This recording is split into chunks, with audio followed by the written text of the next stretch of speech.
Ne do prodhojmë dronët që do të mbrojnë hapësirën këtu do të jemi në 2027. Ku do i prodhoni me çfarë Në teknologji? Shqipëri. Do i blini teknologji? Në Shqipëri do t'i prodhojmë këtu.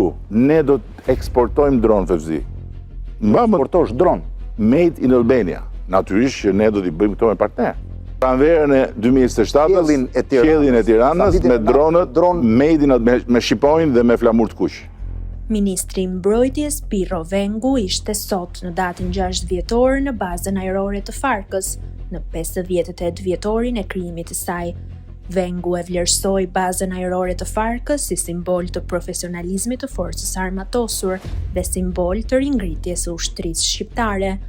Ministri i Mbrojtjes përshëndeti po ashtu certifikimin e 5 pilotëve të rinj që i bashkohen kësaj baze ajrore. Në këtë moment, kuptim plot për angazhimin tonë në forcimin e burimeve njerëzore dhe kapaciteteve, forcës ajrore i bashkohen 5 pilotë të rinj, Qiej të pastër Alida Adea Klei Mikel Bruno dhe përfaqësojeni me krenari flamurin që mbani në krah, u shpreh Vengu. Baza ajrore Farkës është krijuar në 6 dhjetor të vitit 1967.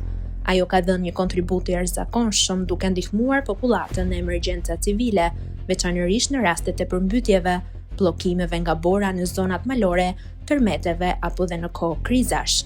Kjo bazë gjithashtu ka ndihmuar në trajnime të ndryshme të forcave ajrore ose ushtrime të përbashkëta me forcat e njësive të tjera të forcave të armatosura, duke treguar cilësi të lartë dhe nivel të trajnimit të fluturimit.